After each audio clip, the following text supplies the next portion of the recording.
नमस्कार मंडळी. सर्व श्रोत्यांना अभिवादन करून आणि स्मिताताईंचा आशीर्वाद घेऊन आज अष्टांग योगातील यमगुरु आपल्या समोर सादरीकरण करत आहे. सादरीकरण करण्याआधी सर्व साधकांची मी ओळख करून देत आहे. सर्वात प्रथम रोहिणी पेंढारकर या प्रास्ताविक आणि अष्टांग योगातील यम व नियम याबद्दल सांगते. त्यानंतर अहिंसेवरती अंजली फाटक आणि अलका परब या दोघी आपले मत मांडतील. सत्यवरती अर्चना गंदट आणि मेधा केसकर या दोघी आपले विचार मांडतील. त्यानंतर अस्तेयवरती मी स्वतः अपर्णा परब आणि संजीवनी पाळेकर या दोघी जणी आपली मतं मांडतील. ब्रह्मचर्यवरती संगीता शानबाग आणि मिनल गायकवाड या दोघी बोलतील. संगीता शानबाग आज नेट प्रॉब्लेममुळे उपस्थित होऊ शकल्या नाही, तरी त्यांचा आम्ही ऑडिओ लावू. त्याचप्रमाणे अपरिग्रहवरती सुवर्णा सरवदे आणि वैशाली जांभेकर या दोघी आपले विचार मांडतील. त्याचप्रमाणे यमनियम याचे पालन केल्यानंतर जे होणारे परिणाम आहे त्याबद्दल रोहिणी पेंढारकर आपल्याला सांगते. त्यानंतर सार्वभौम ह्या व्रताचे महत्व काय आहे हे आपण अंजली देसाई यांच्याकडून ऐका. त्यानंतर हठयोग प्रदीपिकामध्ये यम आणि नियम ह्याबद्दलची माहिती सांगितलेली आहे, त्याबद्दल सुद्धा अंजली देसाईच आपल्याला सांगेल. आणि सगळ्यात शेवटी सारांश सुद्धा अंजली देसाईच करते. तर मी आता रोहिणी पेंढारकर यांना विनंती करते की त्यांनी सादरीकरणाला सुरुवात करावी.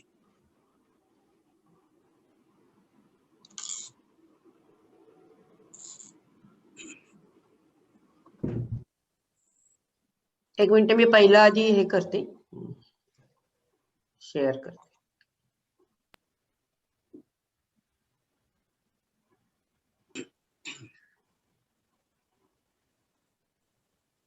ताई अलका परब म्यूट आहे. अलका परब मला त्या दिसतच नाहीये ऍक्च्युली. आहे ताई त्या? हा आहे, सॉरी. हा ठीक आहे.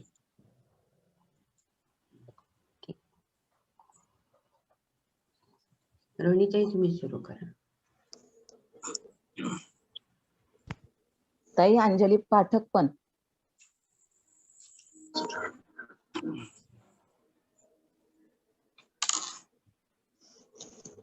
रोहिणी सुरुवात कर.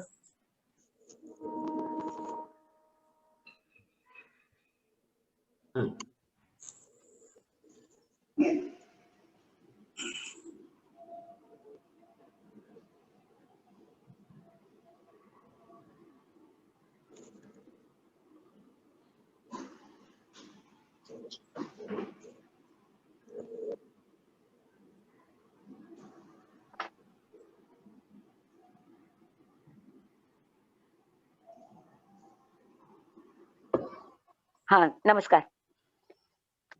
सुरुवात आपण करतोय ह्या विषयाची.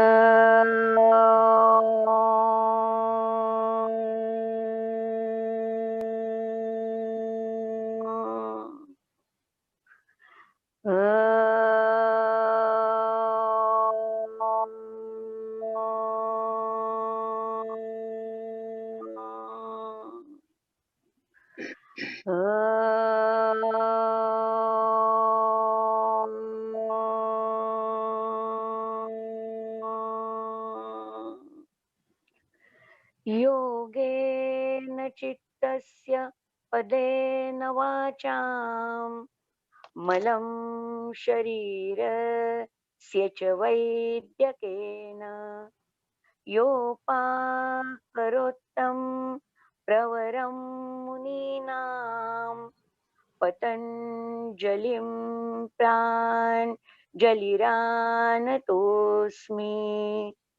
गुरुर्ब्रह्मा गुरुर्विष्णु गुरुर्देवो महेश्वरः गुरुः साक्षात् परब्रह्म तस्मै श्री गुरवे नमः. गुरवे नमः. गुरवे नमः. हरिओम. पतंजलींना वंदन करून आध्यात्मिक मार्गदर्शिका गुरुवर्या सौ स्मिताताईंना नमस्कार करून यमगट आपल्या पुढे या विषयाचे सादरीकरण करत आहे.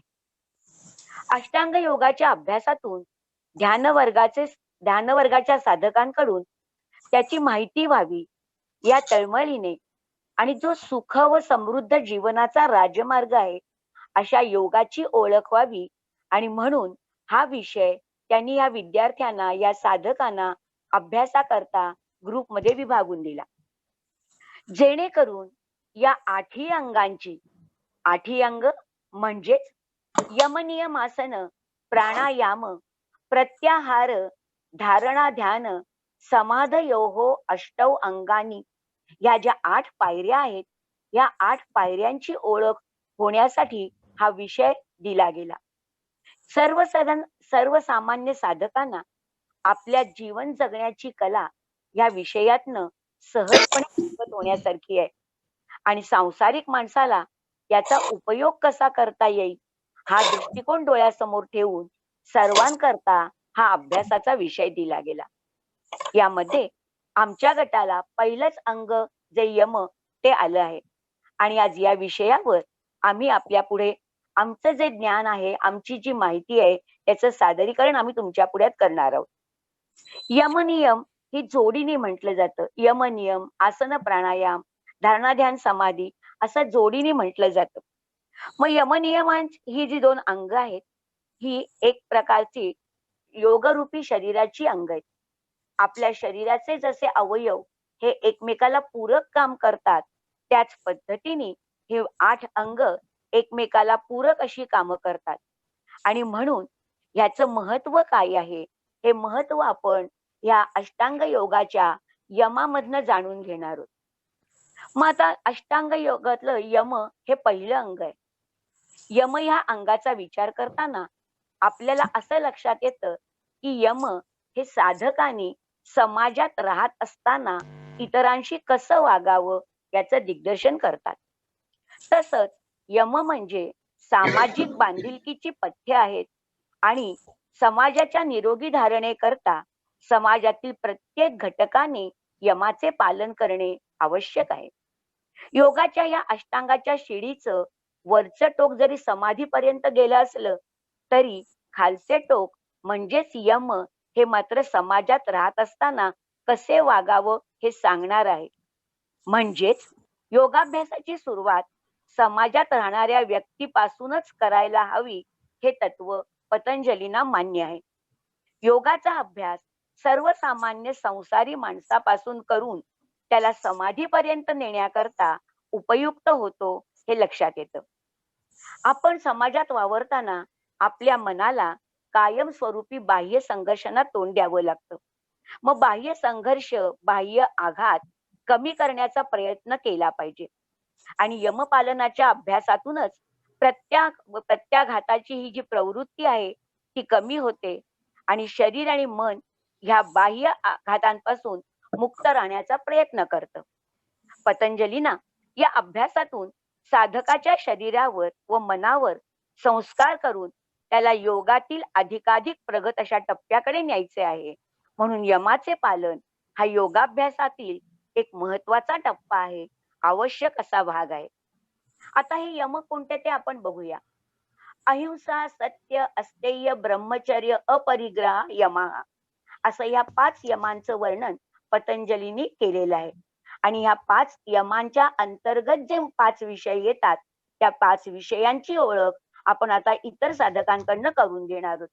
यमामधलं पहिलं अंग अहिंसा. मानवी संस्कृतीची मंदिरे ज्या तत्वांवर आधारलेली असतात त्या तत्वांपैकी अहिंसा हे एक मानले जाते. पतंजलींच्या अष्टांग योगामध्ये 5 यमांपैकी अहिंसा हा पहिला यम आहे. शब्दशः त्याचा अर्थ हिंसेचा अभाव असा होतो. अहिंसा सर्वथा सर्वदा सर्वभूतानां अनभिद्रोह, अर्थात कोणत्याही जीवाला कोणत्याही प्रकारे कधीही इजा न करणे अशी व्याख्या व्यासांनी केली आहे.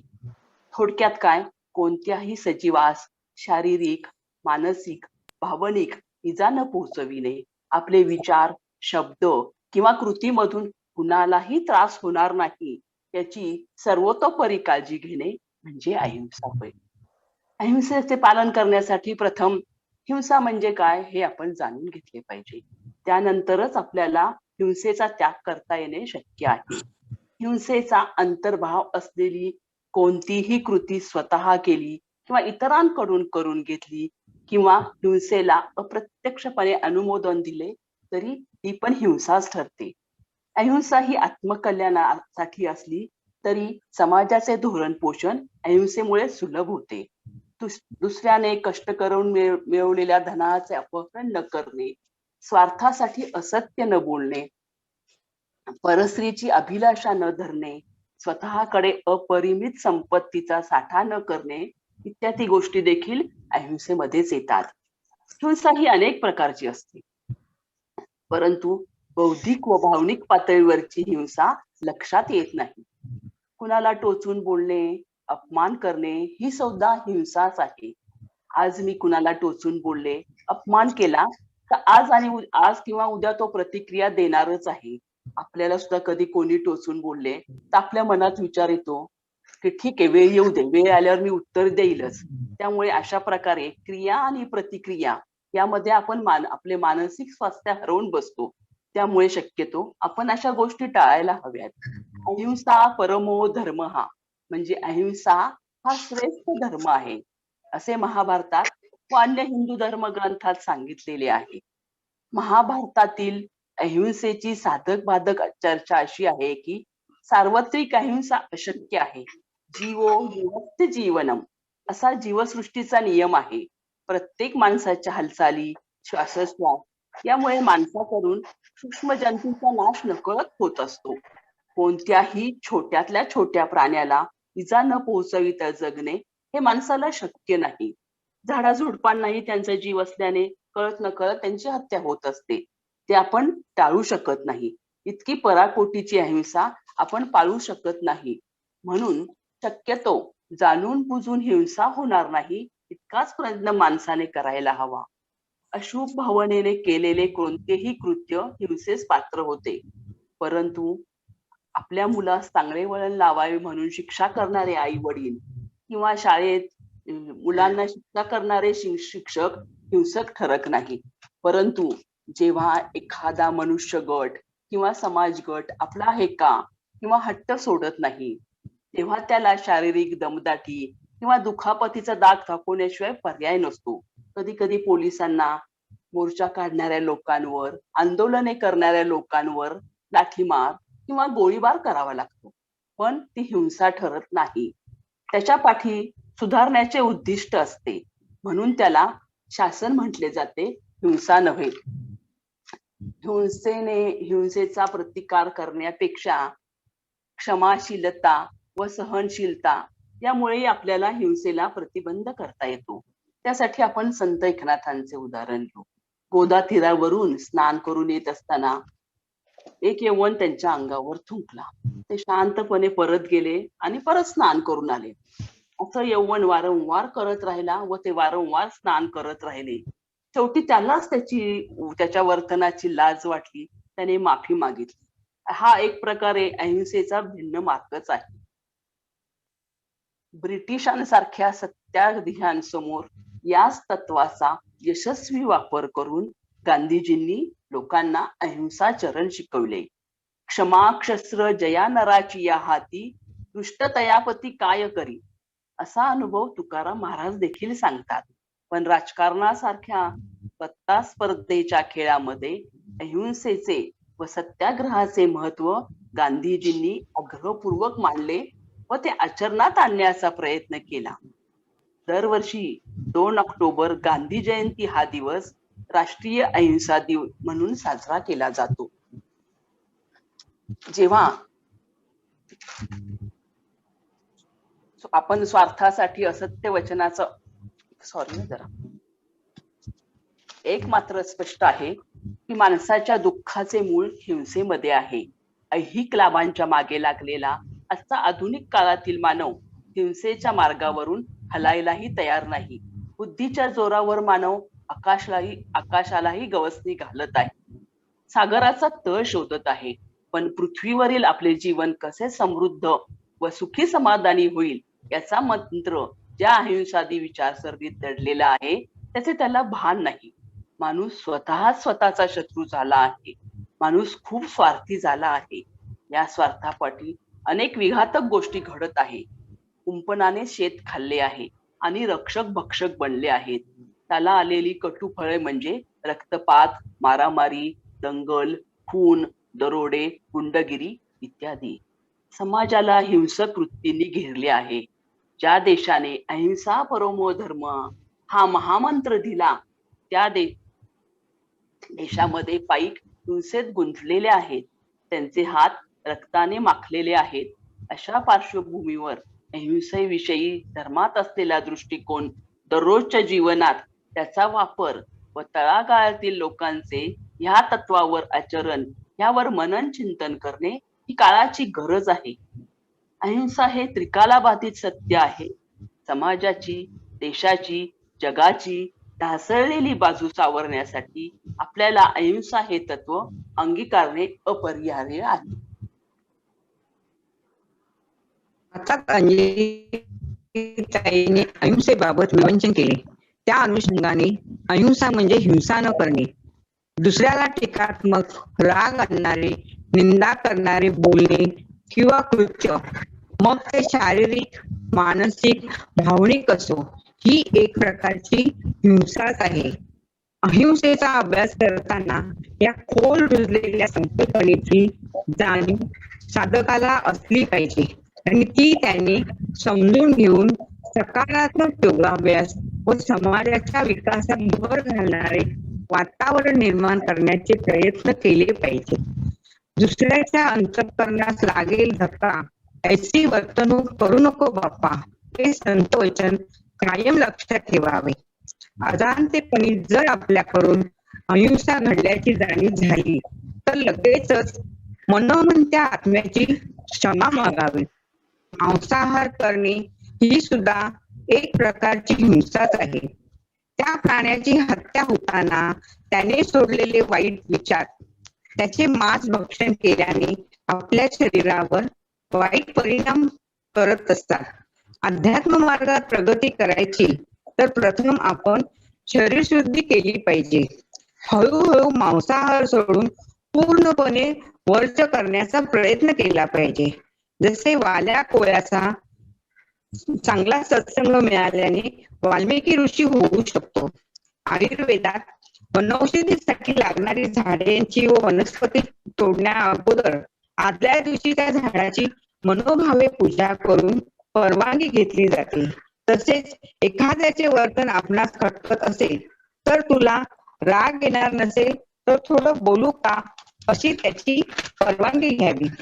दुसऱ्याबद्दल व्यर्थ रागाचे, द्वेषाचे किंवा लोभाचे विचार आले तर लगेचच फुलस्टॉप द्यायला आपल्याला जमले पाहिजे. ही सुद्धा एक प्रकारची मानसिक हिंसाच आहे. अष्टांग योगातील अहिंसेबाबत आपण अभ्यास करीत आहोत. त्या अनुषंगाने आपल्या जीवनशैलीत बदल आणल्यानंतर आपण छान प्रगती करू. इथे याचा उहापोह करण्याचा उद्देश एवढाच की छोट्या छोट्या गोष्टीतून आपण होणारी अहिंसा टाळू शकतो. आता यापुढे सत्याबाबत दुसरे साधक बोलणार आहे. सत्य, दुसरा यम म्हणजे सत्य. सत्य म्हणजे काय? सत्य एक मिनिट थांबा.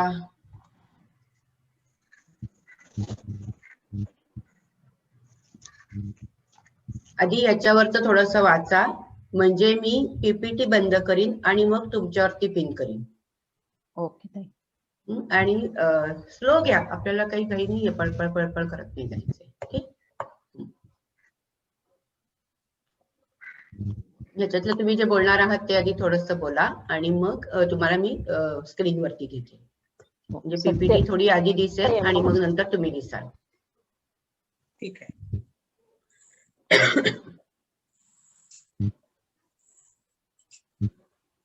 दुसरा यम म्हणजे सत्य. सत्य म्हणजे काय? सत्य अर्थात खोटं न बोलणे. सरळ मार्गाने हवी असलेली गोष्ट मिळाली नाही की असत्याची कास धरून ती मिळवायची अशी वृत्ती बनते.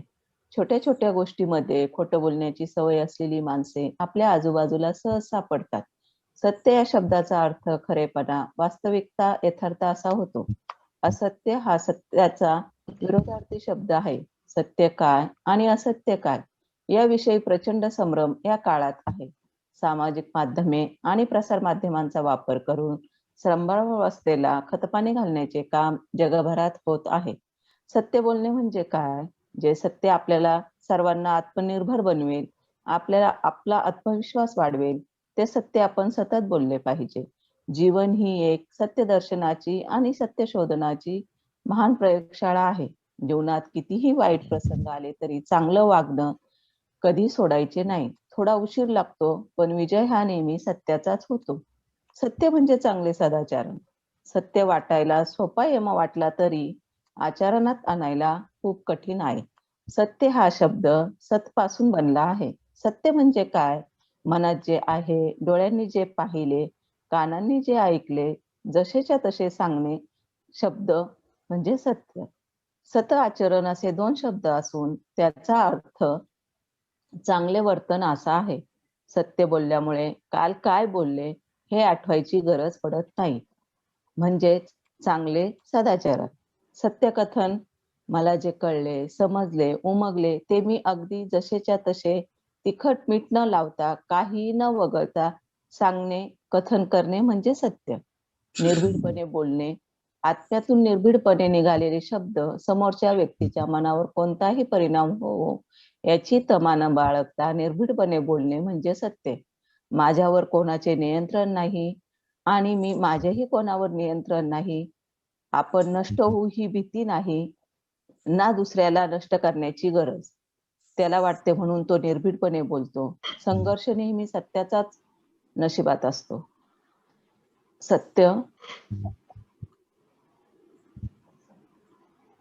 आपल्याला सत्यवचनी राजा हरिश्चंद्राची कथाही माहिती आहे. त्या प्रचंड प्रमाणात प्रसिद्धही आहेत. महात्मा फुल्यांनी सत्य म्हणजे काय तो सत्यशोधक समाज काढला, तेव्हा स्त्री विभागात सावित्रीबाई फुलेंनी केले. अंतरात्मा कशाचा साक्षी आहे? तर अंतरात्मा हा सत्य असत्याचा साक्षी आहे. नेहमीच आपण लक्षात ठेवले पाहिजे. म्हणतात ना, जया अंगी मोठेपणा तया यातना कठीण, सत्य ही शिव, शिव ही सत्य. जसे उदाहरणार्थ गांधीजींनी नेहमी सत्य हा ईश्वरच आहे हे सांगितले. गांधीजींच्या विचारात सत्य केंद्रस्थानी आहे. सत्य अंगीकारणे म्हणजे आपल्याला गवसलेल्या सत्याची विशिष्टता स्वीकारणे, भिन्नता आणि विविधता याविषयी आदर राखणे. सत्य दुबळेही ठरता कामा नये आणि आक्रमकही होता कामा नये. संवाद, सहजीवन, संतुलन या जीवनाला पूरक गोष्टी गांधीजींच्या सत्याचा आत्मा आहेत. पुढचे विचार मेधा या साधकाकडून ऐकूया.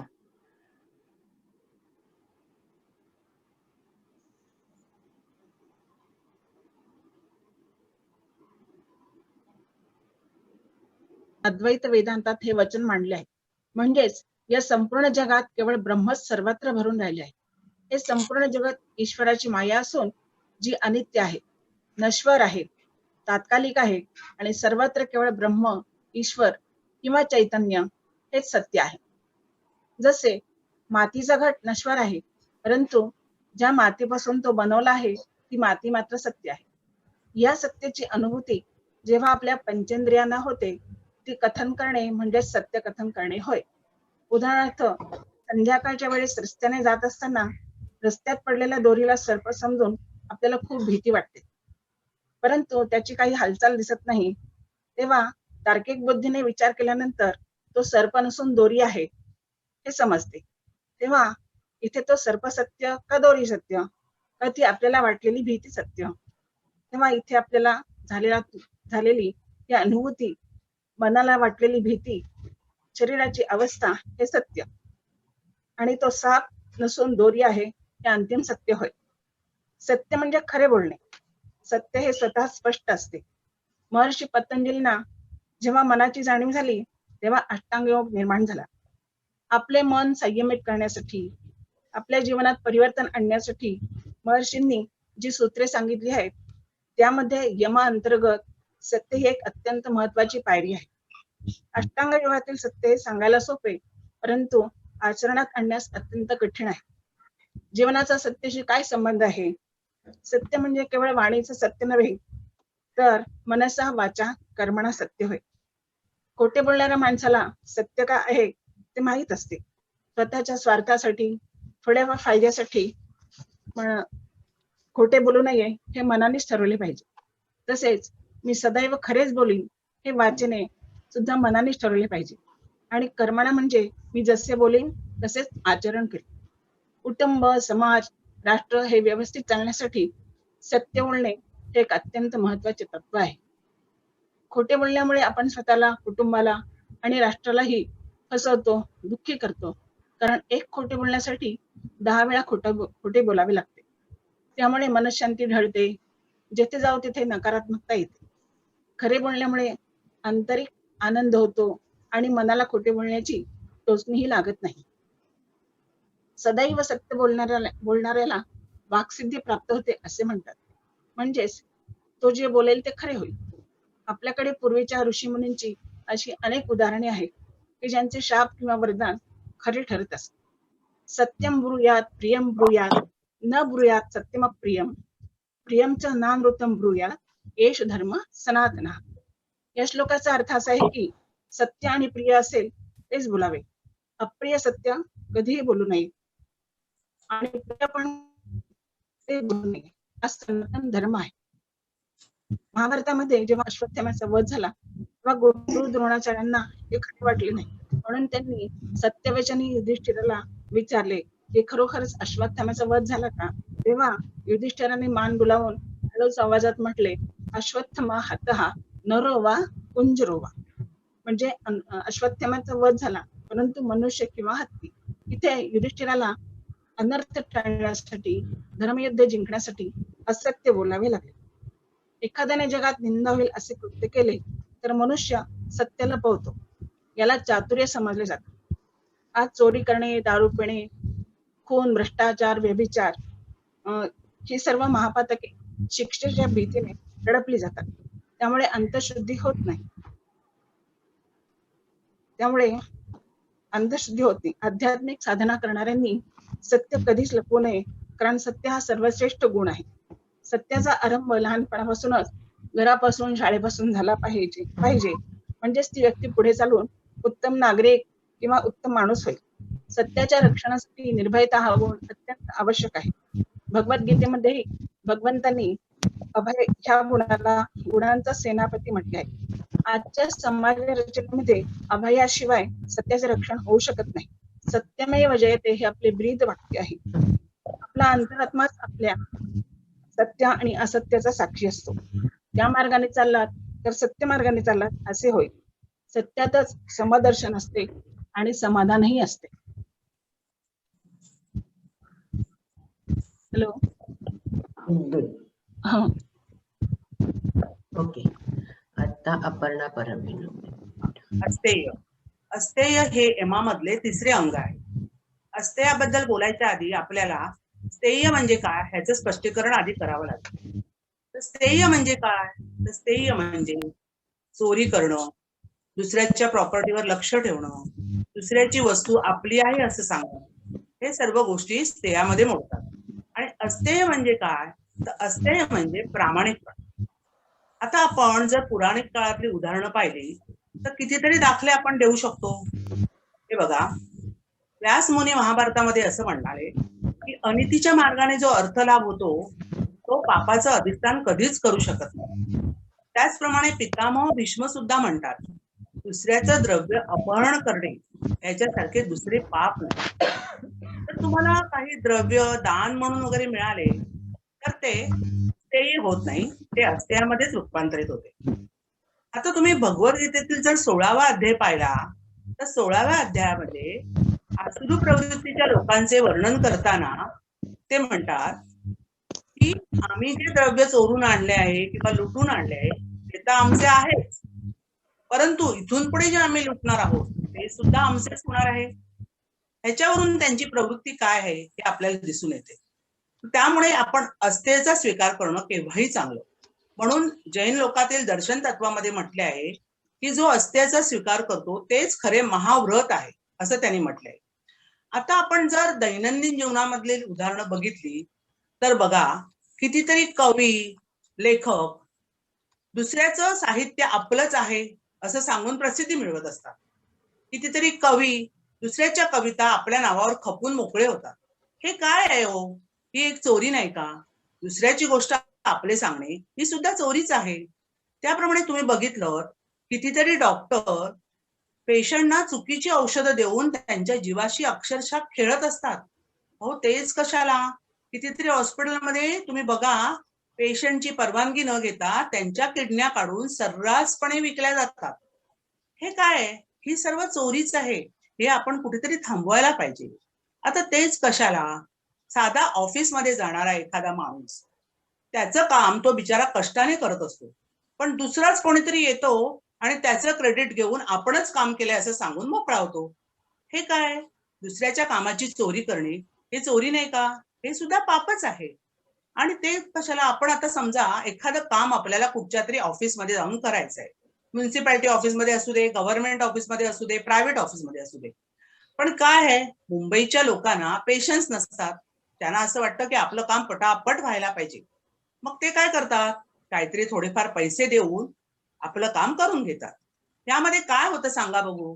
यामध्ये पैसे देणारा आणि पैसे घेणारा हे दोघेही पापाचे धनीच आहेत. तर याला कुठेतरी आळा बसला पाहिजे. आता आपण जर पाहिलं, रस्त्यावरतीच एखादी मौल्यवान वस्तू जर पडलेली असेल तर तुम्ही सांगा हो, किती लोक म्हणतील की मी ती उचलणार नाही. प्रत्येकाच्या मनामध्ये मोह निर्माण होणारच. अरे, मी नाही उचलली तर दुसरा कोणीतरी उचलेल. पण हे विचार सुद्धा मनात येणं हे सुद्धा मोठं पाप आहे. ही सुद्धा चोरी आहे. म्हणून आपण नेहमी अस्त्याचा स्वीकार करायला पाहिजे.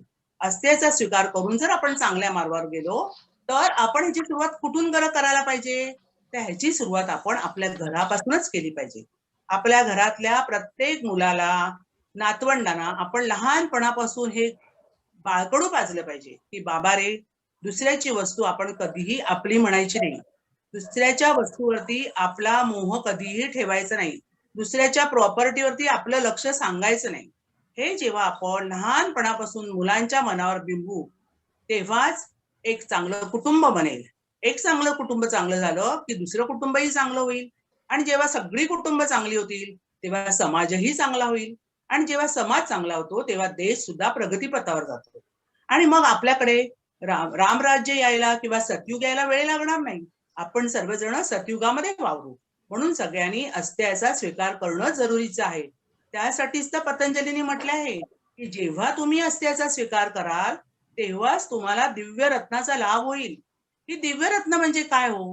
ही दिव्य रत्न म्हणजे सोनं, नाणं, माणिक, मोती हे काही नाही, तर एक चांगले विचार, तुमचे मानसिक विचार, तुमचे भौतिक विचार, तुमचे सद्गुण. तुम्हाला जेव्हा हे सगळं होणार आहे तेव्हा जी समाजाची जडणघडण होणार आहे आणि तेव्हामुळे आपली जी पिढी चांगली होणार आहे. म्हणून आपण सगळ्यांनी अस्त्याचा स्वीकार केला पाहिजे. आता ह्याचे पुढचे विचार माझी मैत्रीण संजीवनी पालेकर ही सांगेल. आता आपण बघूया अस्तेय म्हणजे काय, चोरी का केली जाते, आजची समस्या काय आहे, अस्तेयाचे पालन सोपं आहे की कठीण, अस्तेय भौतिक आणि मानसिक स्तरावर कसं केले जाते आणि अस्तेयाचं फळ काय. आता मला सांगा, कोण करतं चोरी? ज्यांच्याकडे काहीतरी कमी आहे किंवा कसला तरी अभाव आहे असे लोक चोरी करतात. जेव्हा आपल्याला जाणीव होते की काहीतरी कमतरता आहे आपल्यात किंवा आपल्याकडे दुसऱ्यांकडे आहे आणि आपल्याकडे नाही अशी जेव्हा जाणीव होते तेव्हा नकळत दुसरीकडे नजर वळते, दुसऱ्यांकडे बघितलं जातं आणि एक तर चोरी होते नाहीतर कॉपी केली जाते. पण अशा प्रकारे वागल्यानंतर काय होतं की आपलीच वाढ खुंटते आणि या उलट आपण जर का वागलो तर आपली कल्पनाशक्ती विकसित होते, आपली सृजनशीलता विकसित होते, नवीन कल्पना सुचू शकतात, नवीन दिशा सापडू शकते आणि जीवनाला एक टवटवीतपणा, ताजेपणा येतो. परंतु आज अशी समस्या आहे की माझे जे नाही ते माझे झालेच पाहिजे असा अट्टहास दिसून येतो आणि ते होण्यासाठी कुठलाही मार्ग अवलंबला जातो. शक्यतो शॉर्टकट वापरले जाते. त्यामुळे अशा गोष्टींचा त्रास आपल्यालाही होतो, आपल्या कुटुंबाला होतो आणि समाजालाही होतो. मग अस्तेयाचं पालन हे सोपं आहे की कठीण? अस्तेय म्हणजे जे आपले नाही ते न स्वीकारणे. सामान्यतः आपण सर्वच जण असं म्हणतो की आम्ही तर बाबा अस्तेयाचं पालन करतो, आम्ही नाही चोरी करत. परंतु मला सांगा की आपण सर्वजण रस्त्याने जात आहोत आणि रस्त्यामध्ये पैशाने गच्च भरलेलं एक असं पाकिट पडलेलं दिसलं तर आपल्यापैकी किती जण त्याला हातही न लावता पुढे जातील? खरोखरीच हा विचार करण्यासारखा मुद्दा आहे. कारण स्वार्थ आपल्या मनात फार खोलवर रुजलेला आहे आणि दैनंदिन जीवनात आपण या स्वार्थाला पदोपदी पाणीच घालत आलो आहोत. परीक्षेत कॉपी करण्यापासून ते आपल्या घरच्या कम्प्युटरवर पायरेटेड सॉफ्टवेअर लोड करण्यापर्यंत सर्वच गोष्टीमध्ये आपण अस्तेयाचं सर्रास उल्लंघन करून बसतो. आता या अस्तेयामध्ये केवळ भौतिक स्वरूपाच्या चोरीचा समावेश होत नाही बरं, त्यामध्ये मानसिक स्तरावरील चोरीही समाविष्ट आहे. म्हणजेच चोरीचा विचारही मनातून काढून टाकला पाहिजे. तसेच आपण आपल्या लाभासाठी दुसऱ्याची मनःशांती किंवा आनंद हिरावून घेतो हे सुद्धा अस्तेयाचे उदाहरण आहे. म्हणजेच यात सुद्धा अस्तेयाचे उल्लंघन होते. समजा आपण साधा विचार जरी मनात आणला की समोरची व्यक्ती किती सुंदर आहे, मी पण इतकी सुंदर असते तर, किंवा माझाही आवाज तिच्या इतकाच मधुर असता तर, किंवा मी सुद्धा या अमक्या अमक्या एवढी श्रीमंत असते तर, अशा नुसत्या इच्छेनेही आपण अस्तेयाचे उल्लंघन करतो. पण अस्तेयाचं खरोखरीच पालन केलं तर काय होईल? आपल्या मनातली अवाजवी ईर्ष्या समाप्त होईल, संपन्नता येईल, सृजनशीलता वाढेल, समाधान वाढेल, आत्मसन्मान आणि आत्मविश्वास वाढेल, तसेच सद्गुणांची प्राप्ती होईल. आता आपण या पुढील यम ब्रह्मचर्य याबद्दल ऐकूया.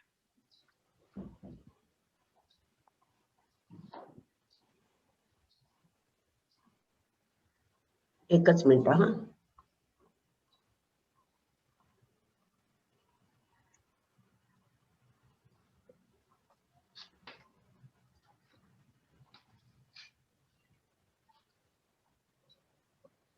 नीता एक मिनिट हा, फक्त हे एकदा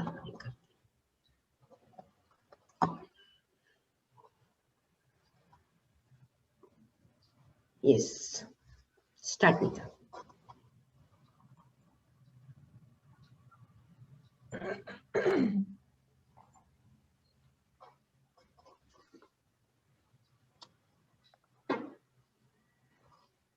संगीता शानबाग ना?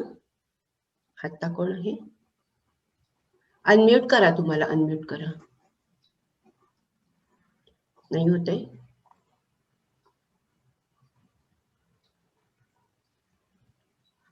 एक मिनिट परत एकदा चेक करते मी.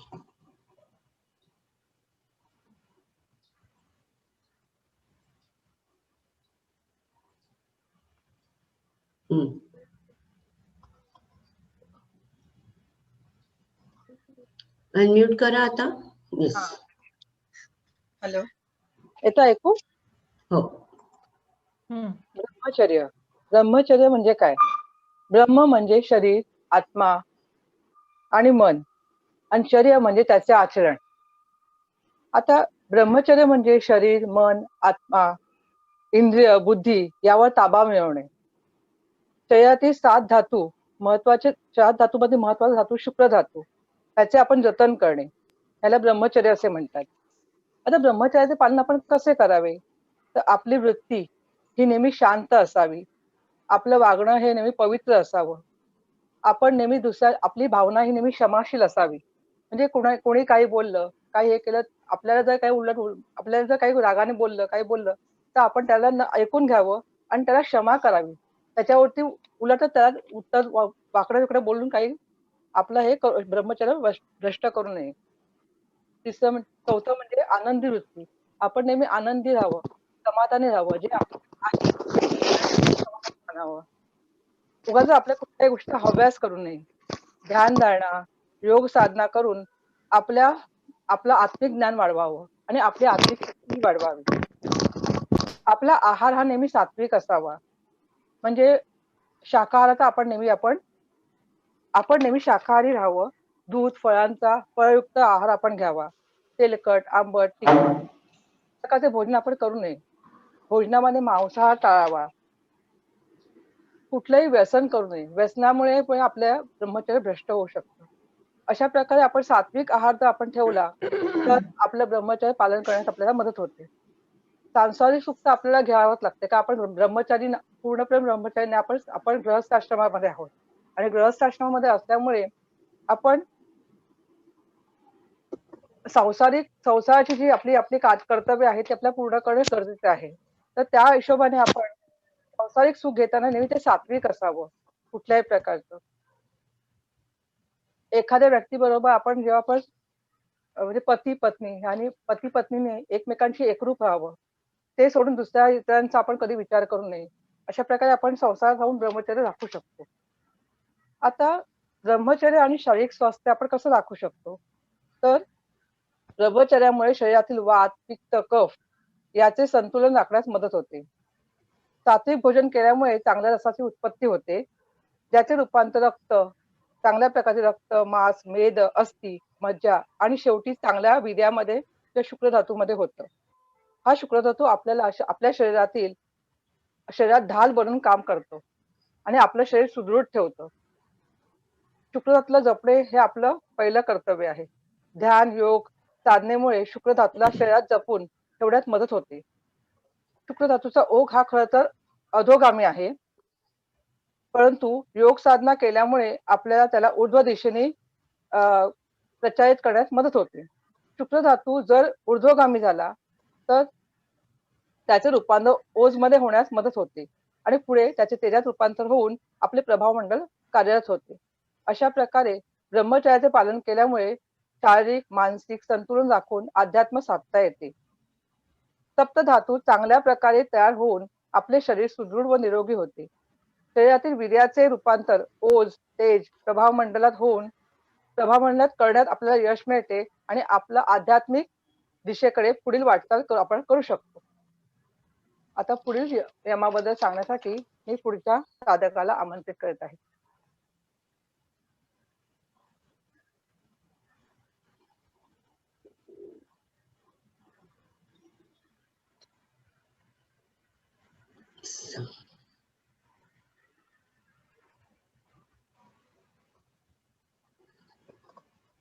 नमस्कार. ब्रह्मचर्य या शब्दाचा अर्थ असा आहे की संसार सोडून संन्यास घेणे. योगाच्या साधकाने ब्रह्मचर्य पाळावे म्हणजेच त्याने संसार सोडून द्यायला हवा असे आपण म्हणतो, पण ते योगाला अपेक्षित नाही.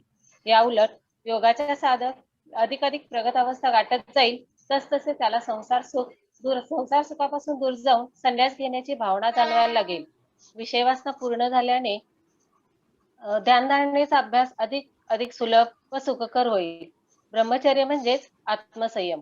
आपली व्यसने व टोकाच्या सवयीचे बंध तोडण्यापूर्वीसाठी जी इच्छाशक्ती किंवा धैर्य लागते ते या गोष्टींवर सहज मात करतील. पण आपणा सर्वांना काही अवस्थेपर्यंत जायचे नाही. त्यामुळे ब्रह्मचर्याचा विचार इतक्या टोकाला जाऊन करण्याची जरुरी नाही. धर्म व शास्त्र यांनी घालून दिलेल्या मर्यादेत राहून सीमित स्वरूपाचा विषयभोग घेणे म्हणजेच ब्रह्मचर्य होय. एवढा जरी अर्थ आपण समजून घेतला व त्याप्रमाणे आचरण केले तर आपण या योगात प्रगती करू शकतो. स्वैराचारी बनल्याने आपण उलट अधिकाधिक बंधनात अडकू शकतो. संसारी जीवनात विषयभोगांना विशिष्ट स्थान आहे, पण त्यांची मर्यादा आपण ओळखली पाहिजे, म्हणजे ते आपल्या ताब्यात राहतात. पण ही मर्यादा नीट समजली नाही तर मग मात्र आपण त्यांच्या ताब्यात जातो व आपले स्वातंत्र्य नष्ट होते. त्याची पूर्तता नाही झाली की मानसिक व शारीरिक स्वास्थ्य नष्ट करतात. अशा ब्रह्मचर्याचे पालन प्रथमदर्शनी जरी अवघड वाटत असले पण त्याचा नीट विचार केल्यानंतर ते तितकेसे अवघड वाटत नाही. मात्र त्याकरता विशेष प्रयत्न करणे जरुरीचे आहे. उदाहरणार्थ विषयाच्या वाढवणाऱ्या पदार्थांचे सेवन न करणे किंवा तसे विचार प्रसारित करणाऱ्या उत्तेजित साहित्याचे वाचन न करणे अशा प्रकारची भावना जर नियंत्रित करता आली नाही व त्यांची पूर्तता होऊ शकली नाही तर मग मात्र त्याचे शरीरावर व मनावर फार विपरीत परिणाम होतात व ते टाळण्यासाठीच ब्रह्मचर्याचे पालन केले पाहिजे. जो ब्रह्मचर्याचे पालन करतात त्यांना विलक्षण तेज प्राप्त होते व ते अनेक सिद्धी प्राप्त करतात. यानंतर पुढच्या यमाची माहिती पाहूया आमच्या पुढच्या साधकांपासून.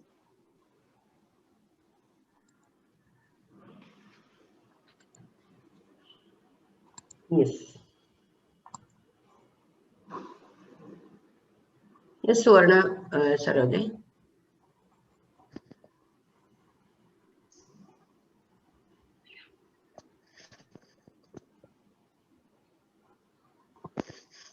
सुरू करा. परिग्रह म्हणजे सोप्या शब्दात सांगायचे म्हणजे संग्रह करणे किंवा साठा करणे. आता अपरिग्रह म्हणजे त्याच्या विरुद्ध अर्थ संग्रह न करणे किंवा साठवणूक न करणे. मन, वाणी व शरीराने अनावश्यक वस्तूंचा किंवा अनावश्यक विचारांचा संग्रह न करणे यास अपरिग्रह म्हणतात. आपल्याला ज्या गोष्टीची आवश्यकता आहे अधिक संग्रह करण्याच्या भावनेने अनावश्यक वस्तूंचा साठा केला जातो. त्यामुळे आकाश, वायू, पृथ्वी, जल, अग्नी या इत्यादी पंचमहाभूतांची हानी होत चालली आहे. कधी असे न हो की आपल्या क्षणिक सुखासाठी आपण विपुल प्रमाणात हिंसा करत राहू. कधी अधिक साठा झालाच तर दान करत राहिले पाहिजे. दान केल्याने जो आनंद मिळतो तो खूपच मौल्यवान व समाधानकारक असतो. विचारांचाही मनात खूप संग्रह झाला तर त्याचा आपला शरीरावर व मनावर वाईट परिणाम होतो. धनाबरोबरच विचारांचाही संग्रह न करणे यालाच अपरिग्रह म्हणतात. मनुष्य अपरिग्रहाचे पालन करणारा मनुष्य आपल्या सर्व इंद्रियांवर विजय मिळवू शकतो. तो मनुष्य पूर्ण योगी बनून मोक्ष प्राप्त करू शकतो. पुढील विचार वैशालीताई मांडतील. एकच मिनिट.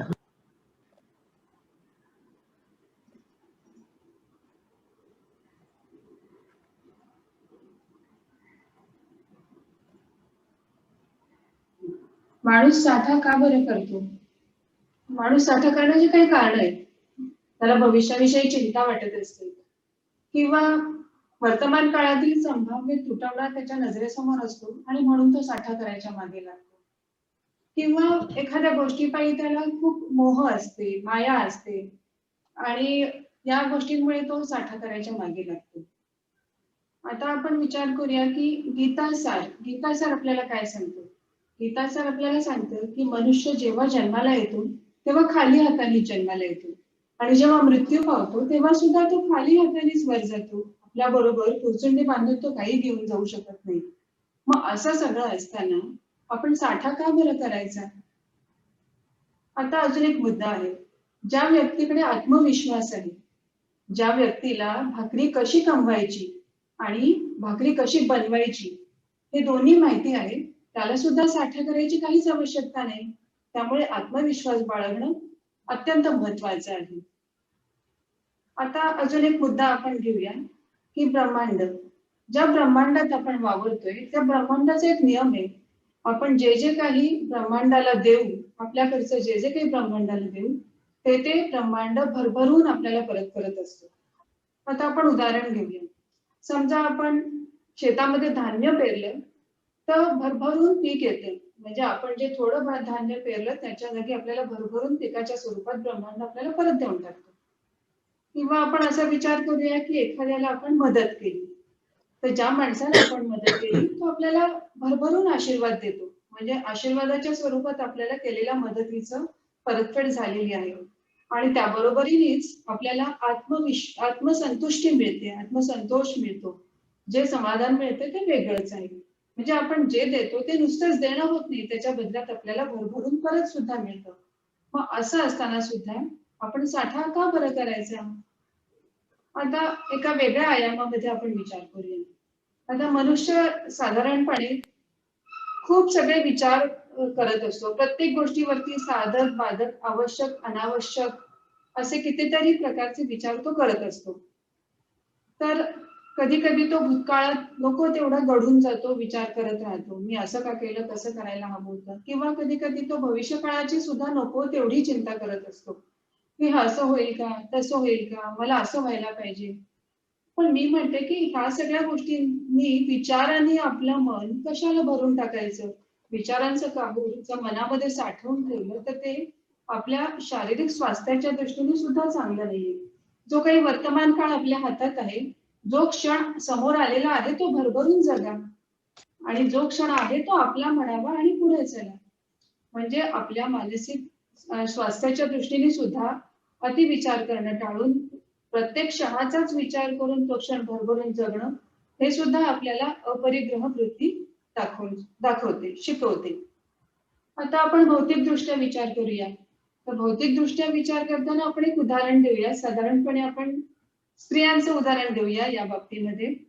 तर स्त्रियांना आवड असते साड्या, वेगवेगळ्या तऱ्हेच्या साड्या, कपडे विकत आणायची, नवीन नवीन फॅशनची गोष्टी आपल्या जवळ ठेवायची, त्या घालायची, नवीन नवीन प्रकारचे दागिने आणायची, ते घालायची, मिरवायची, ही सगळी त्यांना आवड असते. त्यांना भांडी कुंडी जमा करायची आवड असते, वेगवेगळ्या प्रकारची भांडी कुंडी.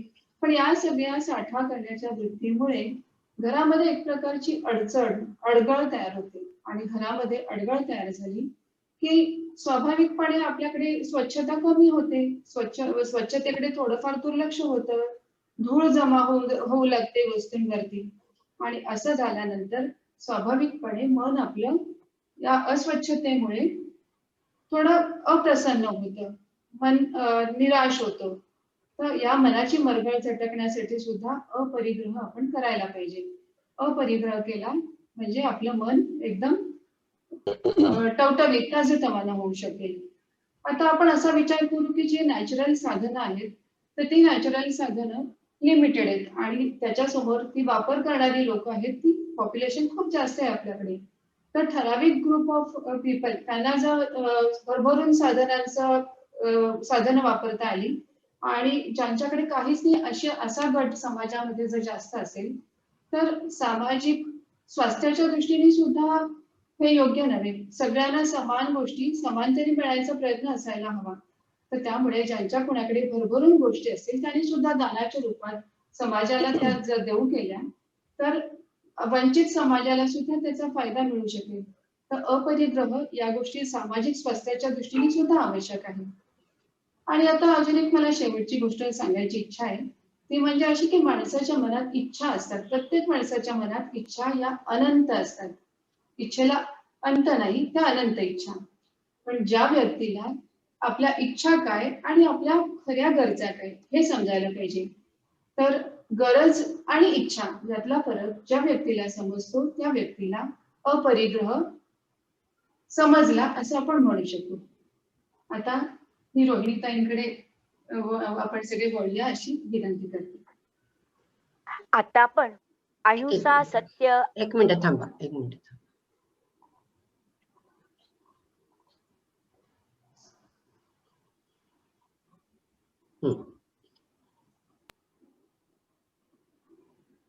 आता आपण अहिंसा, सत्य, अस्तेय, ब्रह्मचर्य, अपरिग्रह या 5 यमांचा आपण अभ्यास केला. मग हा अभ्यास केल्यानंतर ही माहिती ऐकल्यानंतर आपल्याला एक साधारणपणे असं लक्षात येत असेल की यम हे साधकाच्या सामाजिक वागणुकीसाठीचे आदेश आहेत. तसंच साधकाकरता ही पुरस्कृत अशी आचारसंहिता म्हणून सांगितलं गेलेलं आहे. आणि खरोखर जर आपण मनापासून विचार केला तर यम हे मानवी नैसर्गिक प्रवृत्तीचं प्रतीक आहे. साधं बघा, एक आपण उदाहरण घरातलं घेऊया. आपण लहान मुलं जेव्हा वागतात तेव्हा ती इतकं खरं बोलत असतात, पण आपणच त्यांना काही वेळा सांगत असतो, कोणी आलं ना की त्यांना सांगायचं आमच्याकडे आई झोपलेली आहे, आम्ही असले घरात तरी, किंवा खाऊ हा तुमच्याकरता केलेला आहे, तो कुणाकरता द्यायचा नाहीये.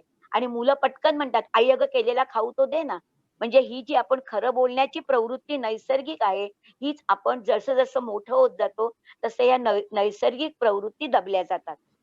मग हे सगळं बघितल्यानंतर आपल्याला एक असं लक्षात येतं की ह्या यमांचं जर आपल्याला काटेकोरपणे पालन करायचं झालं तर ह्या पालन केल्यामुळे आपल्याला काय काय गोष्टी साध्य होतात ते आपण बघणार आहोत. मग त्यातलं पहिलं आहे अहिंसा.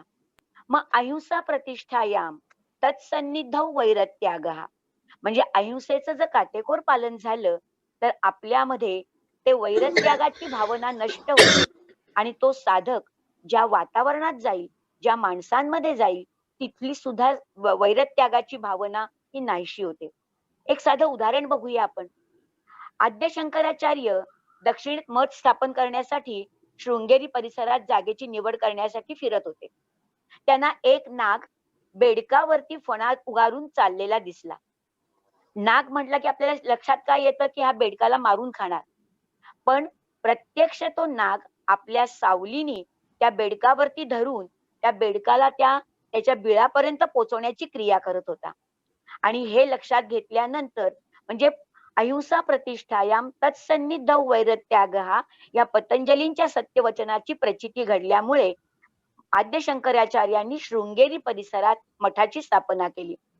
अहो साधच बघा ना, ऋषी मुनींचे आश्रम जर पूर्वीच्या काळचे आपण बघितले तर तिथे शिष्य, जंगली श्वापद, पाळीव प्राणी, पक्षी हे सगळे गुण्या गोविंदांनी वावरताना दिसतात.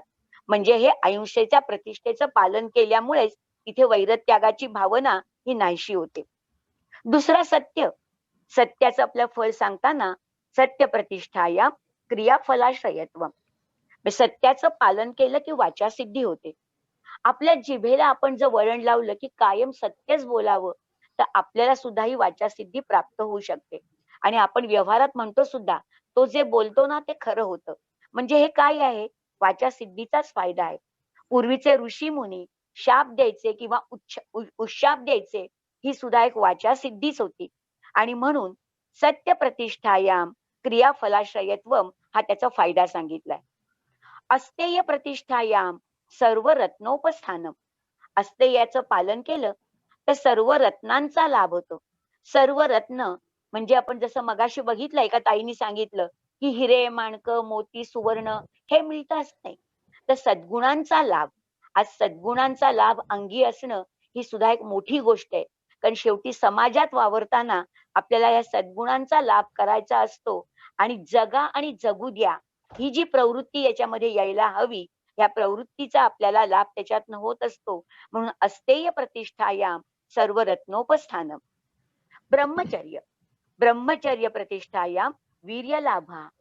आपल्याला माहितीये आयुर्वेदामध्ये एक सुंदर कल्पना सांगितली आहे किंवा वास्तवता आहे की मानवानी किंवा माणसानी एकदा आहार घेतल्यानंतर ह्या सप्त धातूंमधला शेवटचा धातू जो शुक्र, ज्याला वीर्य म्हटलं जातं, हा धातू तयार व्हायला बरोबर 30 दिवस लागतात.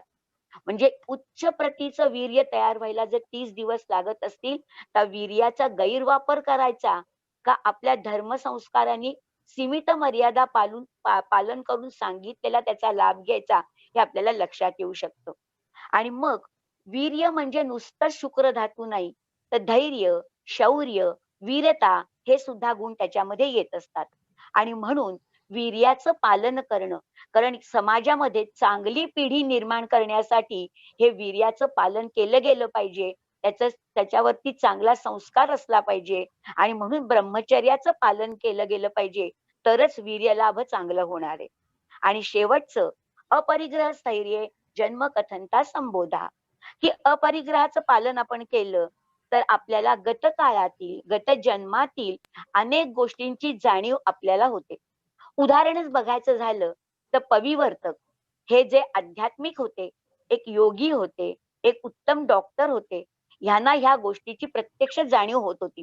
ते स्वतः सांगायचे की जन्मकथनता संबोधा, जेव्हा मी सगळ्याचे अनुभव घेतो तेव्हा मला गेल्या जन्मामध्ये मी कोण कोण होतो याची मला जाणीव होते.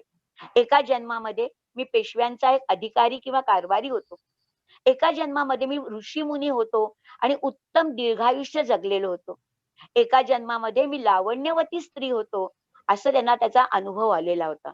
अहो एवढंच कशाला, डॉक्टर सुनील काळे तुम्ही नाव ऐकलं असेल की त्यांना सुद्धा जेव्हा पेशंट त्यांच्या पुढ्यात बसतो तेव्हा त्या पेशंटला ही व्याधी का आहे, ही व्याधी बरी करायची तर कशी होईल, हे सगळं बघताना त्यांना त्या पेशंटचे मागचे जन्म आठवतात आणि त्या मागच्या जन्माचा परिणाम म्हणून ही व्याधी आहे हे त्यांच्या लक्षात येतं.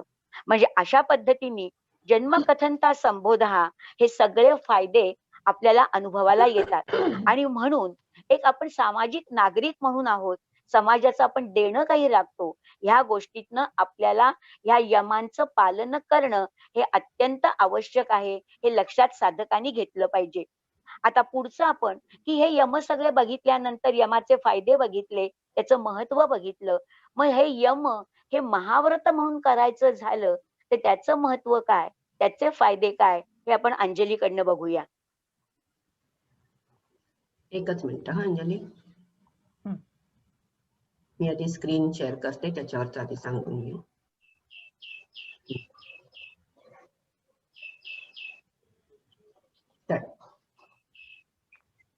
नमस्कार. आताच आपण पतंजली कडी महामुनींच्या वाचते. पातंजल योग हॅलो हा. आताच आपण पतंजली महामुनींच्या पातंजल योग दर्शनामधल्या यमांचं विवेचन माझ्या मैत्रिणींनी केलेलं ऐकलं. आता हे जे यम त्यांनी सांगितलेले आहेत 5, तर त्या संदर्भात त्यांनी जे सूत्र दिलेलं आहे 30वं सूत्र आहे ते साधनपादामधलं, तत्राहिंसा सत्यास्तेया ब्रह्मचर्या परिग्रहा यमाहा, आणि याच्याशीच निगडीत असं पुढचं सूत्र ते देतात पतंजली मुनी. 31वं सूत्र आहे ते, तर ते असं आहे, जाती देश काल समयानवत छिन्नाहा सार्वभौमा महाव्रतम. आता ही पूर्ण जे योगदर्शन आहे ते सूत्ररूपी आहे हे माहिती आहे आपल्याला. तर ही सूत्र आहेत खूप छोटी छोटी, पण त्याच्यामध्ये जो गर्भित अर्थ आहे तो खूप मोठा आहे. आता हे जे सूत्र आहे जाती देश काल, याचा अर्थ आपण थोडक्यामध्ये बघूया. या सूत्राचा जो दुसरा भाग आहे सार्वभौमा महाव्रतम. आता याला महाव्रतम असं पतंजली मुनींनी म्हटलेलं आहे. तर हे महाव्रत का बरं महाव्रत याला काय का बरं म्हणायचं? महाव्रत म्हणजे काय की निश्चित ध्येय किंवा उद्दिष्ट गाठण्यासाठी ठामपणे केलेली कृती. पण ती कशी? तर ती कृती करत असताना, ती गोष्ट करत असताना कुठल्याही कारणानं त्याचा भंग होऊ न देता निरपवादपणे केलेली कृती किंवा त्या यमांचं पालन हे झालं महाव्रतम. तर हे महाव्रतम आपण ऐकलं की अहिंसा, सत्य, अस्तेय. तर सोप्या भाषेत बोलायचं तर हिंसा करू नये, चोरी करू नये, खोटं बोलू नये, मर्यादशील राहावं, अनावश्यक साठा किंवा संग्रह करू नये. हे आपल्याला ऐकायला तसं खूप सोपं वाटतं, पण आचरण करायला खरंच हे तसं खूप सोपं आहे का? थोडासा खोलवर विचार करून बघा तर नाही असं उत्तर येतं खूप जर विचार केला तर हे तितकंसं सोपं नाहीये. पण पतंजली मुनींनी असं सांगितलंय की हे महाव्रत आहे, तुम्ही कुठच्याही कारणाने ह्या यमांचा भंग न करता तुम्हाला योग साधना करायची. आता हे फक्त योग साधकांनीच करायचं आहे का महाव्रत, अंगीकारायचंय का? तर नाही, कोणत्याही आपण आता असं म्हणू की कुठच्याही मनुष्य प्राण्यांनी या यमांचं पालन केलं पाहिजे. यम जे त्यांनी सांगितलेले आहेत की योग साधनेची पहिली पायरी आहे, इथूनच पुढे तुमचं योगाभ्यास खरा म्हणजे सुरू होतो यमांचं पालन केल्यानंतरच. आता हे झालं महाव्रत, अशा प्रकारे हे झालं महाव्रत. त्यानंतर आहे सार्वभौम महाव्रतम. सार्वभौम याचा अर्थ काय? सार्वभौम आपल्याला साधारण शब्दावरून अर्थ लक्षात येतो. सार्वभौम सार्वत्रिक, जे सर्व ठिकाणी पाळलं जातं. या सार्वभौम शब्दशः अर्थ घेतला तर या भूमीवर, या पृथ्वीवर कुठेही तुम्ही गेलात तरी तुम्ही या यमांचं पालन निश्चितच चांगल्या प्रकारे करू शकता. म्हणून हे सार्वभौम महाव्रतम. हा आपण दुसऱ्या भागाचा थोडक्यात अर्थ बघितला. आता पहिल्या भागाचा अर्थ बघूया. जाती देश काल समयानवत छिन्नाहा.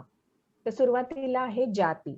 जाती म्हणजे काय? आता जाती याचा सुद्धा आपण 2 प्रकारे अर्थ इथे घेतला पाहिजे. जाती याचा अर्थ मनुष्य प्राण्यांमध्ये 2 जाती काय येतात? एक स्त्री जाती आणि पुरुष जाती. आता हा खूप त्यांनी खोलवर विचार करून हे सूत्र तयार केलेलं आहे, तर त्याप्रमाणे आपण त्याचा अर्थ इथे लक्षात घेतला पाहिजे. जाती म्हणजे स्त्री जाती आणि पुरुष जाती, तर हे दोघांनीही हे व्रत तितक्याच समर्थपणे ते दोघंही आचरू शकतात. आणि दुसरा जाती याचा अर्थ असा होतो किंवा असा आपण घ्यायला हरकत नाही की धर्म, पंथ, वंश, वर्ण, कोणतीही जाती असो, तिथे असं कोणालाही हे बंधन नाही की ह्याच धर्माच्या लोकांनी हे व्रत आचरायला पाहिजे किंवा त्याच जातीच्या लोकांनी हे व्रत, असं अजिबात नाही. सर्वजण हे व्रत व्यवस्थितपणे आचरू शकतात. जातीनंतर आहे देश. आता देशचा सुद्धा खरा म्हणजे 2 अर्थाने आपल्याला घेता येतो. तर एक देशचा अर्थ आता आपण असा घेऊया की देश म्हणजे स्थळ किंवा ठिकाण. स्थळ किंवा ठिकाण म्हणजे काय, की तुम्ही घरी असा, बाहेर असा, कार्यालयात असा, प्रवास करत असा, परगावी असा, परदेशात असा, तुम्ही कुठेही असा, तुम्ही हे सर्व यम हे जे आहे हे तुम्ही पाळू शकता. की खोटं बोलू नये, हिंसा करू नये, हे तुम्ही कुठेही असलात तरी नक्कीच पाळू शकता ना. त्यामुळे त्याला कुठल्याही स्थळाचं बंधन नाही. जातीचं बंधन नाही, का देशाचं बंधन नाही. आता त्यानंतर आहे काल. काल म्हणजे काय? काल म्हणजे आपण कोणताही ऋतू, त्याला कुठच्याही की हे थंडीच्या दिवसात व्रत केलं पाहिजे किंवा हे पावसाळ्यातच केलं पाहिजे असं अजिबात नाही. उन्हाळा, हिवाळा, पावसाळा कोणत्याही ऋतूमध्ये तुम्ही ह्या यमांचं पालन करू शकता. जाती, देश, काल. आता त्याच्यानंतर आहे समय. समय याचा अर्थ आपण असा घेऊ की वेळ. वेळेचं बंधन आहे का? की सकाळी फक्त मी योगाभ्यास करायच्या वेळेलाच हे सगळं केलं पाहिजे. त्यानंतर दिवसभर मी काहीही करू शकतो, कुठेही वेळ आली तर खोटं बोलू शकतो, थप्पा मारू शकतो.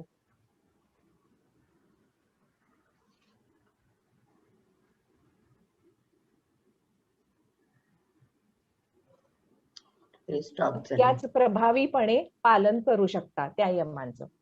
जाती, देश, काल, समय हे झाले. आता आहे अनवच्छिन्नाः. अनवच्छिन्नाः याचा अर्थ हे व्रत तुम्ही अंगीकारता, त्याचं पालन करताना त्याचा कुठेही भंग होऊ नये. ह्या कुठल्याही परिस्थितीत त्याचा भंग होऊ नये असं हे तुम्ही व्रत पालन करायचं आहे. असा हा थोडक्यात आपण या सूत्राचा अर्थ बघितला. आता हे झाले अष्टांग योगामधले 5 यम. तर असेच योगाचा आणखीन एक ग्रंथ आहे हठयोगाचा, हठप्रदीपिका नावाचा. तर त्या ग्रंथामध्ये स्वामी स्वात्मारामांनी आणखीन 6 आपल्याला यम दिलेले आहेत. तर त्याच्यामध्ये ते सूत्र असं देतात, अहिंसा सत्यमस्तेयम, ब्रह्मचर्यम क्षमाधृतिः, दयार्जवम मिताहारः, शौचं चैव यमादशाः. आता बघा याच्यामध्ये पहिले जे 4 यम आहेत, अहिंसा, सत्य, अस्तेय आणि ब्रह्मचर्य, ते तर आपण याच्या आधी बघितलेले आहेत. त्याच्यानंतर उरतात 6 यम. ते आहेत क्षमा. क्षमा ही तर आपल्याला माहिती आहे, क्षमाशील वृत्ती असणं, सगळ्यांना क्षमा करणं.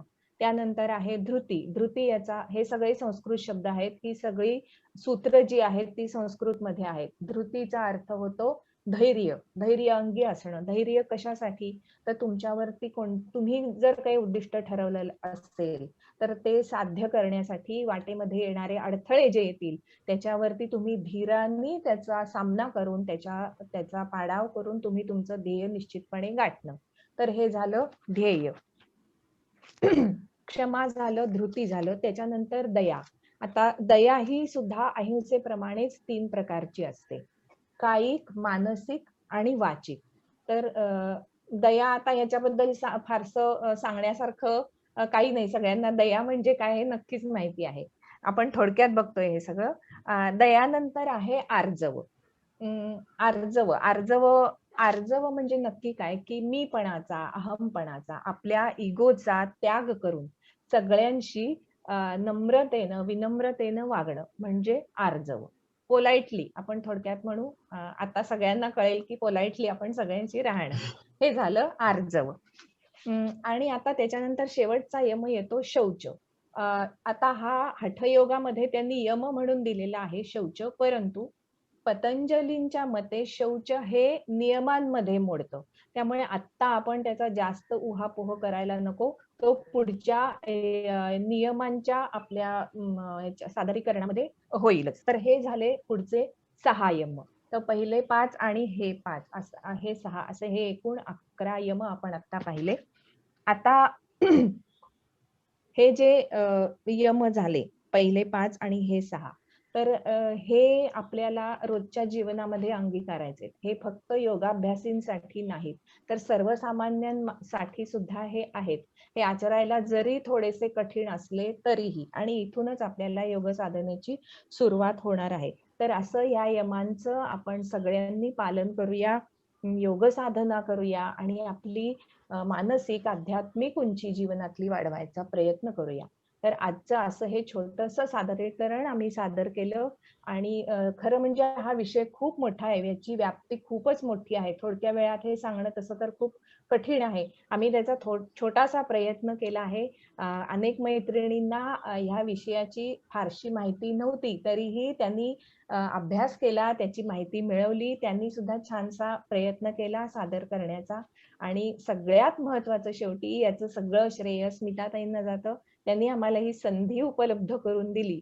आम्हाला जे काही कळलंय, जे काही समजलंय ते सगळ्यांसमोर प्रस्तुत करायची संधी आम्हाला मिळाली. त्याबद्दल स्मिताताईंचे सुद्धा खूप खूप धन्यवाद. रोहिणीताई.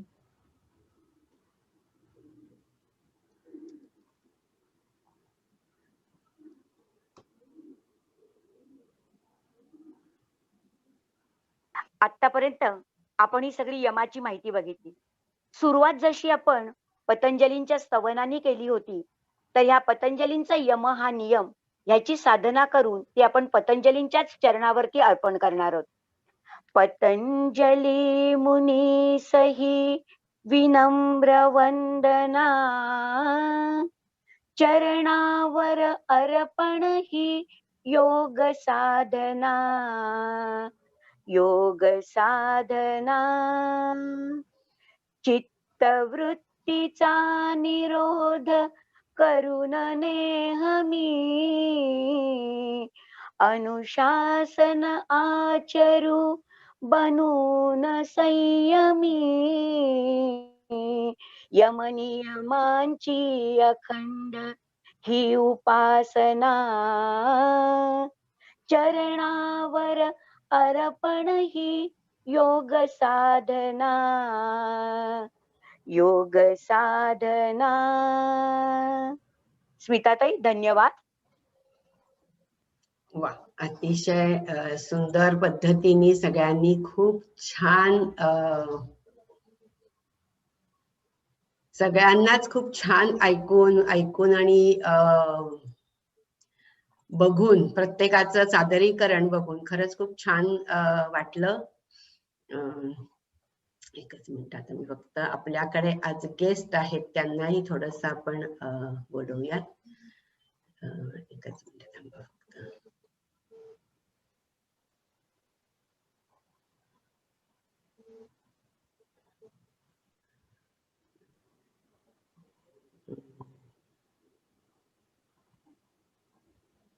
वासंती केळकर आज आपल्याकडे आलेल्या आहेत. त्यांना मी पिन करते, मिनिट, आणि अनम्यूट पण करते. आणि ऋषी आपल्याकडे आहेत आज, त्यांना थांब एक मिनिट, मी अनम्यूट करते आहे.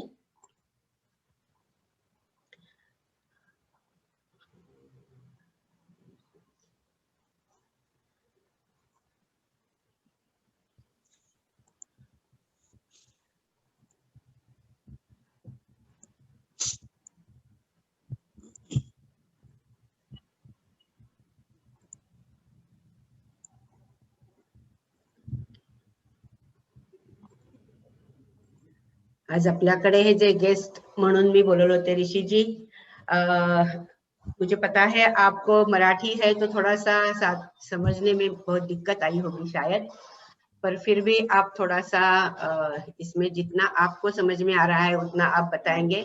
पहले मैं वासंती से पूछना चाहूंगी कि उन्होंने थोड़ा सा इन सबको एक कैसा उनका रहा, ये थोड़ा सा उनसे पूछ लेते हैं और फिर आप भी बताएंगे थोड़ा सा। तो वासंती, नमस्कार. ऍज ए गेस्ट तुला कसं वाटलं आणि तू काय यांना अजून मार्गदर्शन करशील? अतिशय सुंदर असा हा तुझा उपक्रम आहे आणि तुझ्या सगळ्या साधकांनी फार सुंदर रीतीने प्रेझेंटेशन केलं. त्यात त्यांची प्रगती खूप सुरेख दिसून येते. योग साधना करणं, योग हा शब्द संस्कृत आहे, युंज धातू आहे तिथे, ते क्रियापद आहे. युंज धातूचा अर्थ जोडणे असा होतो आणि ते तू जोडतीयस सगळ्यांना. माणसं जोडतीयस, माणसांची मनं जोडतीयस आणि त्यांच्या शरीर क्रिया, मानसिक क्रिया यांना तू चालना देऊन त्याही जोडतीयस. तर पातंजली योगशास्त्रात या गोष्टी अतिशय उत्तम प्रकारे अंतर्भूत आहेत. आणि त्या आत्ता यम याच्या खाली अहिंसा, सत्य, अस्तेय, ब्रह्मचर्य आणि अपरिग्रह या गोष्टी त्यांनी आता अतिशय सुंदर पद्धतीने मांडलेल्या आहेत. भागवतात, श्रीमद भागवत महापुराणामध्ये सुद्धा ह्या सगळ्या गुणांचा पुन्हा पुन्हा उल्लेख केलेला आहे. त्यातलं सत्य जे आहे ते भागवताच्या पहिल्या श्लोकापासून शेवटच्या श्लोकापर्यंत सत्यम परम धीमहि, सगळ्यात श्रेष्ठ काय असेल तर ते सत्य आहे. आणि सत्याची कास धरणं, सत्याच्या मार्गावर चालणं आणि सत्याच्या मार्गावर चालतानाच अहिंसा म्हणजे कायिक, वाचिक किंवा मानसिक कोणत्याही प्रकारची न करणं हे त्याच्यात गृहीत आहे. तसंच आपण लहानपणापासून जे सद्गुणांची कास धरतो त्याच्यात चोरी न करणं किंवा ब्रह्मचर्य म्हणजे आपल्या संतांनी जी आपल्याला शिकवण दिलेली आहे की गृहस्थाश्रमात राहून सुद्धा आपल्याला ब्रह्मचर्य पालन करता येतं. आपल्याला आवश्यक तेवढी प्रजोत्पत्ती करण्यासाठी जेवढं आवश्यक मैथून आहे तेवढंच करावं अशी अपेक्षा या ब्रह्मचर्यामध्ये आहे. त्यामुळे प्रजोत्पत्तीचं कार्य झालं की मैथून थांबवलंच पाहिजे आणि त्याचा उपयोग आपल्याला ऊर्ध्वगामी केला पाहिजे. जे तुझ्या एका साधकांनी त्याचं वर्णन छान केलेलं आहे, त्यामुळे मी पुन्हा त्याच्यावर काही बोलणार नाहीये. सगळ्यांनी खरंच खूप सुंदर सांगितलेलं आहे. आणि अपरिग्रह तर हा आपला आता सध्याच्या काळात जे आपण खूप मोठ्या प्रकारे कपड्यांचा, अन्नाचा, पैशाचा साठा करायच्या मागे धावत असतो आणि आपलं समाधान, सुख आपण हरवून बसतो. तर त्यासाठी माणसाने पूर्ण विचार केला पाहिजे की खरंच मी पैशाच्या एवढं मागे धावलं पाहिजे का? माझ्या पुढच्या पिढ्यांना सुद्धा पैसे मिळवण्या इतकं सक्षम बनवलं तरी पुरेसं आहे. त्यासाठी त्यांच्यासाठी 2 घरं, 3 घरं, 4 घरं, गाड्या माझ्या 7 पिढ्या पुढच्या बसून खातील असं म्हणण्याचं काही कारण नाही. स्त्रियांना एस्पेशली जास्त हौस असते. मी इतकं सोनं घेईन, मी इतके कपडे घेईन, कपाटाच्या कपाट आपण भरून ठेवतो की एखाद्या एक साडी एकदा नेसली की ती पुन्हा दुसऱ्या लग्नात नेसायची. हा जो फंडा आत्ताचा आहे. मी आता थोडी आम्हाला हे माहिती नव्हतं. लग्नात घेतलेला शालू असेल किंवा साड्या असतील चांगल्या, त्या आम्ही पुढचे अनेक वर्ष, मग मंगळागौर असो, हाताळा असो किंवा काही कार्यक्रम असो, दुसऱ्यांची लग्न असो, दिरांची, नंदांची, कोणाची आणखी भावांची, तर आम्ही त्याच साड्या नेसत असू. पण आता तसं बघायला मिळत नाही. साडी ही वेगळी लागते प्रत्येक लग्नात किंवा प्रत्येक कार्यात, प्रत्येक पूजेत, आणि त्याच्यावरचे दागिनेही वेगळे लागतात.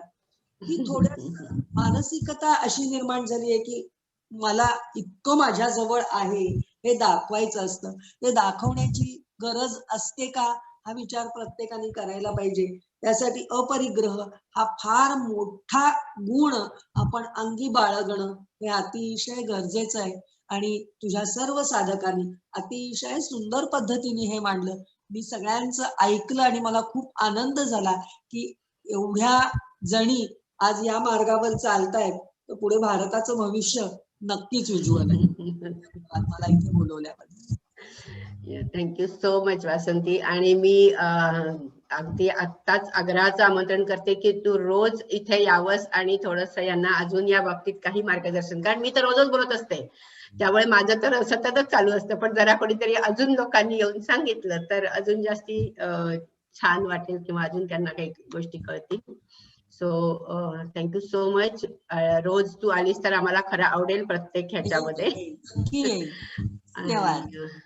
प्रत्येक ह्याच्यामध्ये असणारच आहे, कारण आपण आसन आहेत, प्राणायाम आहेत, त्यांच्यासाठी सुद्धा आपण काही लोकांना बोलवणारच आहोत, कारण त्याच्यातले काही लोक जे हे आहेत मास्टर आहेत म्हणू शकतो आपण सगळ्याच्यातनं. पण तरी सुद्धा सगळ्यांची आवश्यकता असते, कारण प्रत्येकाचा दृष्टिकोन एक वेगळा असतो त्या गोष्टींकडे बघण्याचा. ऋषि जी आप हो?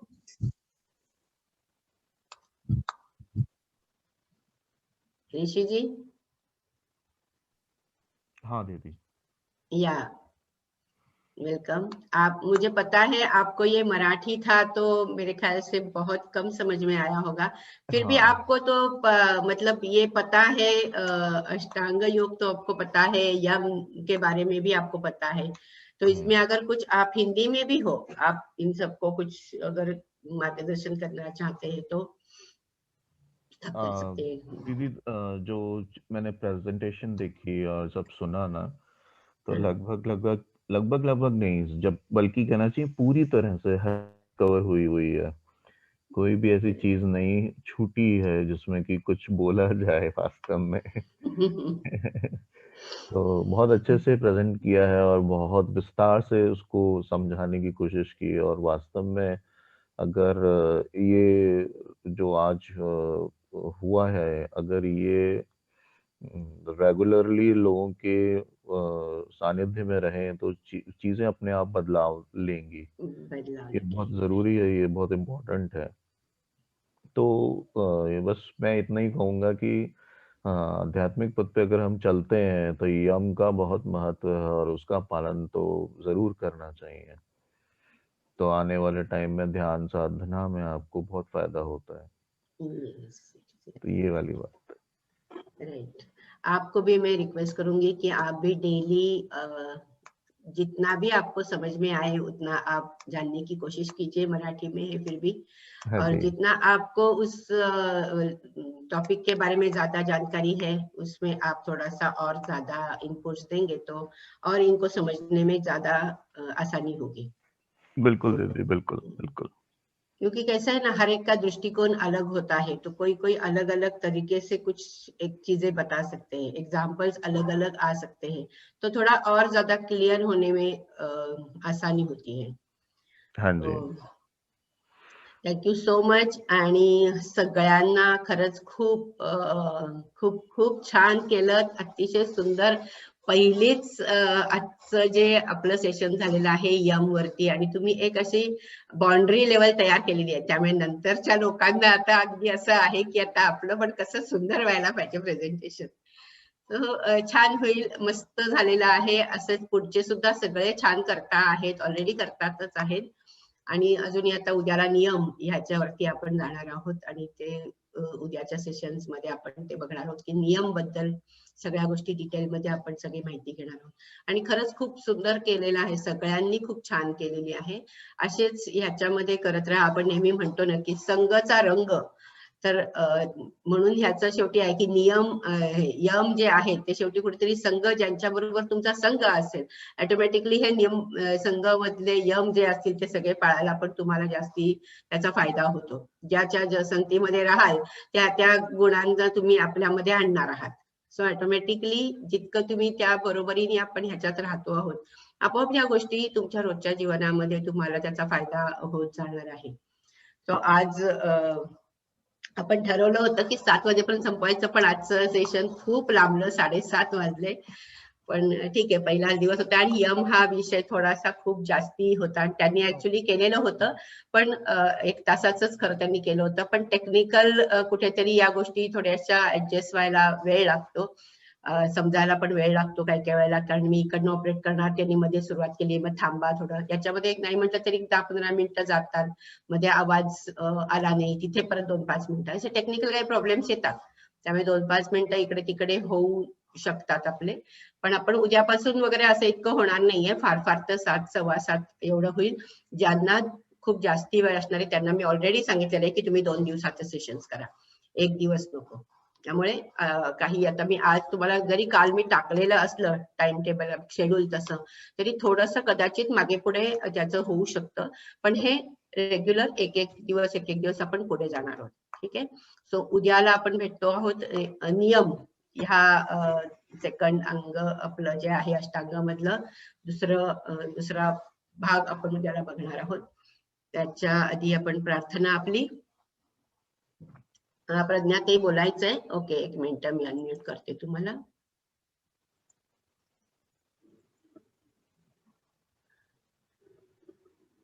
हा बोला प्रज्ञाताई। आमच्या प्राणायामच्या मीटिंगचं काय आजच्या ते सांगा ना। नंतर बोलते, नंतर ग्रुप वरती टाकते वेळ। बरं बरं बरं।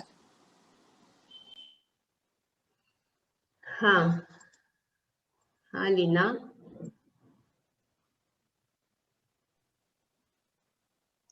सगळ्यांचे अभिनंदन, खूप सुंदर वाटलं आणि आमची धाकधूक कमी झाली थोडीशी।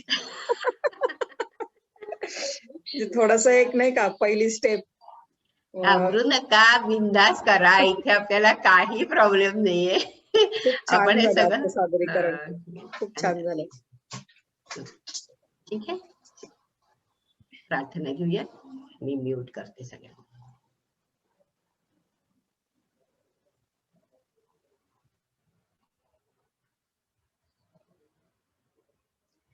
हे सर्व शक्तिमान परमपिता परमेश्वर, हे ईश्वर, माझे सर्व आध्यात्मिक गुरुवर्य, सर्व पवित्र देवदूत, माझे सर्व आध्यात्मिक सहाय्यक, सर्व संत आणि सर्व आध्यात्मिक मार्गदर्शक, आम्ही सर्व आपल्या दैवी मार्गदर्शन, दैवी सहाय्य, दैवी संरक्षण तसेच आत्मप्रगतीसाठी केलेल्या मार्गदर्शन आणि आशीर्वादासाठी पूर्णपणे मनापासून श्रद्धेने धन्यवाद करत आहोत. आभारपूर्वक धन्यवाद, धन्यवाद, धन्यवाद. Gratitude. Take a deep breath. Deep respect. Take a deep breath. And much, much love. Take a deep breath. Om Shanti. Om Shanti. Om Shanti. Om Sai Ram.